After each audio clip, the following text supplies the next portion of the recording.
Hola, en este video veremos la conclusión de los tratados internacionales en el derecho chileno.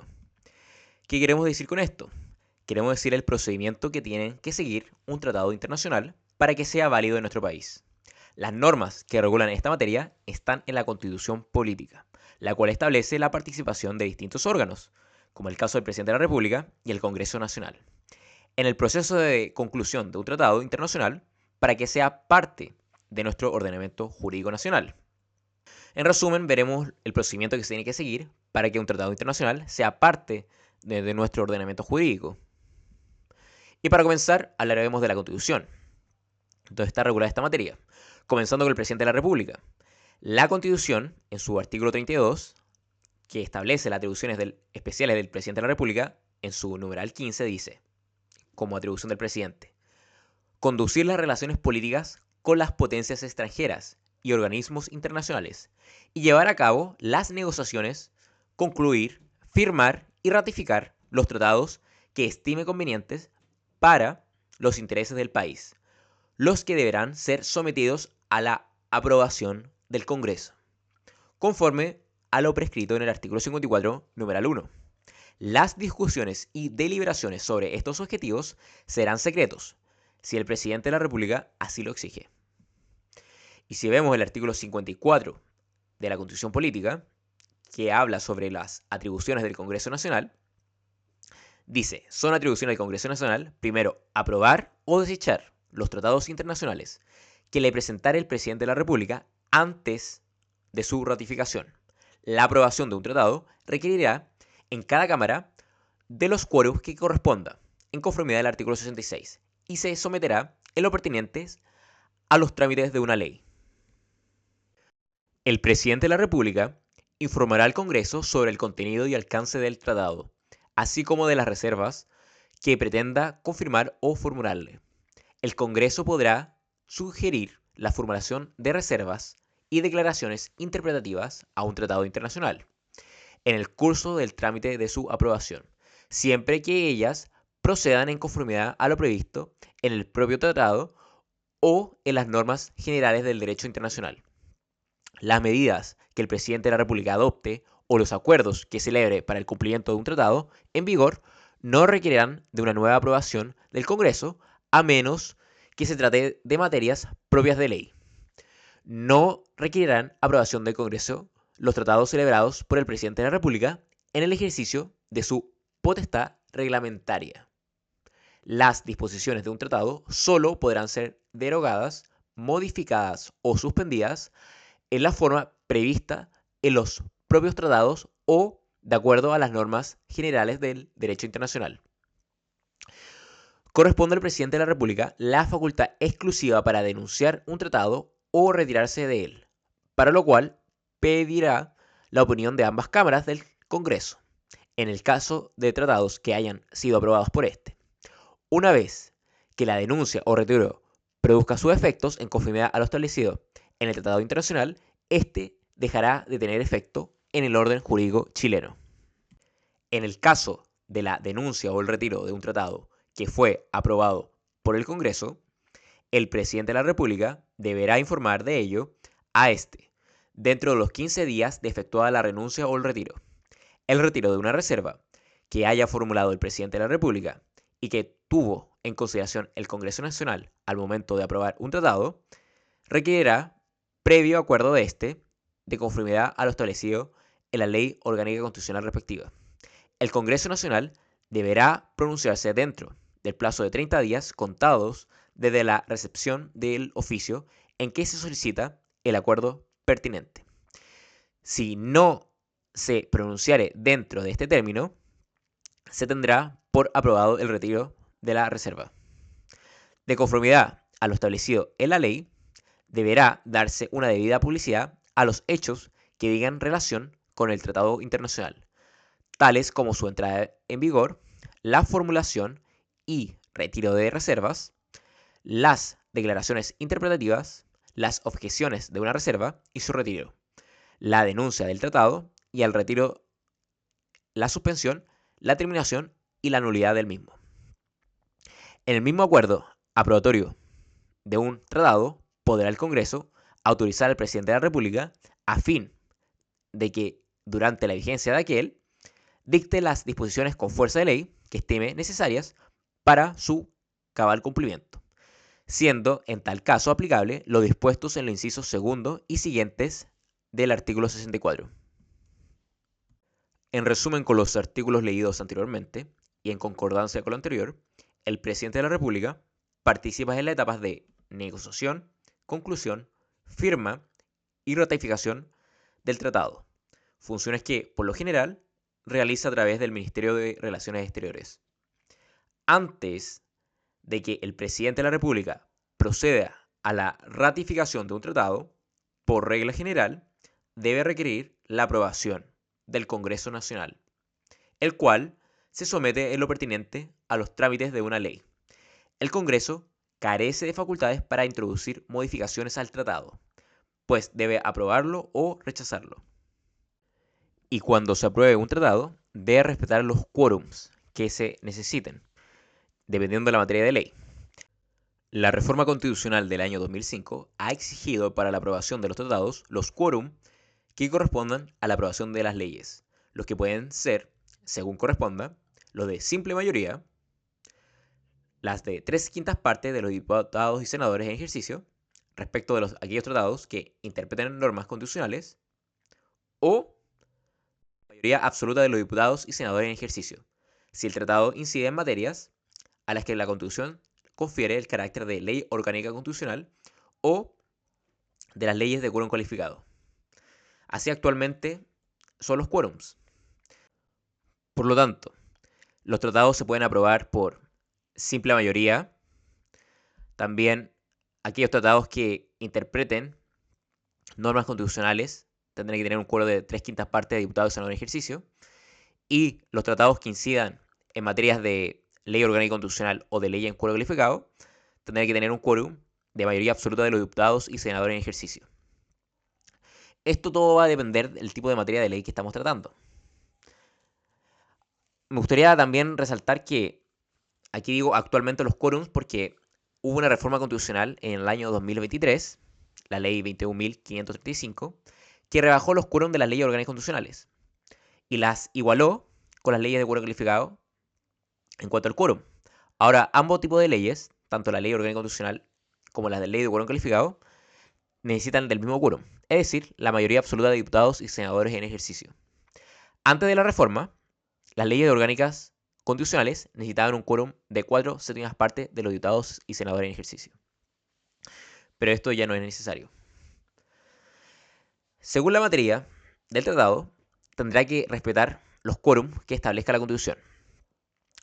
Por ejemplo, si el tratado versa sobre materias que la Constitución establece que son de ley orgánica constitucional, la aprobación del tratado debe respetar el quórum que la Constitución establece para ese tipo de leyes. Imaginemos que un tratado que modifica la ley de probidad, la ley 20.880, que tiene el carácter de ley orgánica constitucional. Por lo tanto, ese tratado tendrá que cumplir con el quórum de mayoría absoluta de los diputados y senadores en ejercicio. Y uno se puede preguntar qué materias son de ley orgánica constitucional o de ley de quórum calificado. Todo esto está en la Constitución. La misma Constitución establece qué materias son de ley orgánica constitucional y qué materias son de ley en quórum calificado. Y si no son de esas materias, tendría que aprobarse por simple mayoría. La regla general es que los tratados sean aprobados con mayoría simple, ya que la Constitución establece expresamente las materias que son carácter de quórum ley orgánica constitucional y las materias que son de quórum calificado, ambos con el mismo quórum de mayoría absoluta de los diputados y senadores en ejercicio. Recordad que la mayoría simple y la mayoría absoluta no es lo mismo. Y para explicar esto, me gustaría ejemplificarlo con el siguiente ejemplo. Imaginemos que somos 10 personas. 3 personas votan a favor, 2 personas votan en contra y 4 personas se abstienen en votar y una persona se ausenta en votar. Imaginemos que están discutiendo una ley. Por lo tanto, esta ley podría ser aprobada por mayoría simple, ya que 3 personas se manifestaron a favor y 2 se manifestaron en contra. y a pesar que el resto se abstuvo en votar y una se ausentó, igualmente sería aprobada por mayoría simple. Ahora bien, si fuera aprobada por mayoría absoluta, no se podría, ya que como son 10 personas, la mitad de 10 es 5. Por lo tanto, se necesita por lo menos 5 votos a favor más 1. O sea, 6 votos para que sea aprobado por mayoría absoluta. Por lo tanto, en la mayoría absoluta se necesita más de la mitad de los votos a favor para que sea aprobada la ley. También hay tratados que no necesitan ser aprobados por el Congreso Nacional. No todos los tratados internacionales requieren ser aprobados por el Congreso Nacional. La Constitución establece dos excepciones que permiten que el tratado pueda entrar en vigor sin la necesidad de que sea aprobado por el Congreso. Estas excepciones se refieren a, primero, los acuerdos que se celebren para el cumplimiento de un tratado en vigor, a menos de que se trate de materias propias de ley, y segundo, los tratados celebrados por el presidente de la República en ejercicio de su potestad reglamentaria. Conforme al anterior, estos tratados no deben versar sobre materias de ley. El artículo 63 de la Constitución se enumera las materias que son materias de ley, que son competencia exclusiva del Congreso Nacional. Fuera de estas materias, enumeradas en este artículo, están las materias que son propias del presidente de la República, haciendo uso de su potestad reglamentaria, que está consagrada en el artículo 32, numeral 6 de la Constitución. Por lo que la aprobación del tratado no necesitará aprobación del Congreso Nacional cuando haga uso de esta potestad reglamentaria, cuando esté dentro de este ámbito, ya que si versa sobre materias de ley, necesariamente necesitará la aprobación del Congreso Nacional. Hablando del primer caso, de los acuerdos que se celebren para el cumplimiento de un tratado en vigor, a menos de que se trate de materias propias de ley, en el caso de los tratados que se celebren para dar cumplimiento a un tratado, deben existir un tratado marco en vigor, previamente aprobado por el Congreso Nacional. Además, el nuevo tratado debe tener el carácter de ejecución del primero y no versar sobre materias propias de una ley. Una buena parte de estos acuerdos se refieren a tratados de complementación económica concluidos sobre la base de un tratado general previo.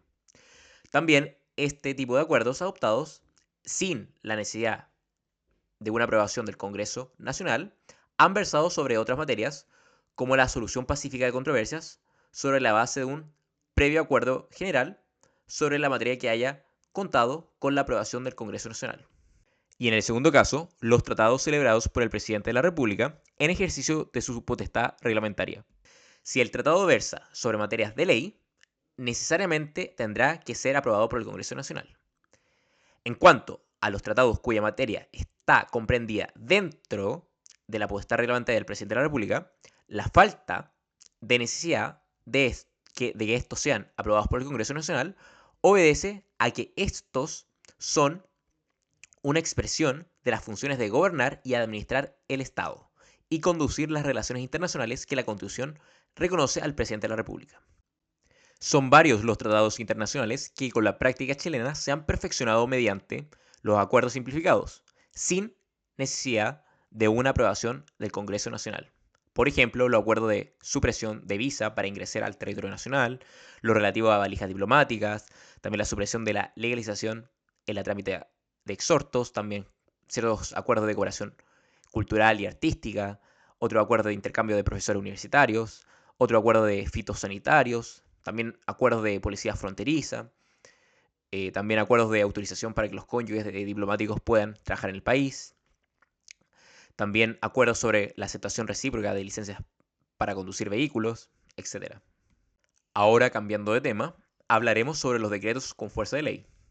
La Constitución también, en el último párrafo del artículo 54, número 1, el artículo que habíamos leído anteriormente, ha dispuesto que en el mismo acuerdo aprobatorio de un tratado, el Congreso puede autorizar al presidente de la República a fin de que durante la vigencia de aquel dicte las disposiciones con fuerza de ley que estime necesarias para su cabal cumplimiento, siendo en tal caso aplicable lo dispuesto en los incisos segundo y siguientes del artículo 64 de la Constitución. Es decir, esa autorización no puede extenderse a ciertas materias como la nacionalidad, la ciudadanía, las elecciones o el plebiscito.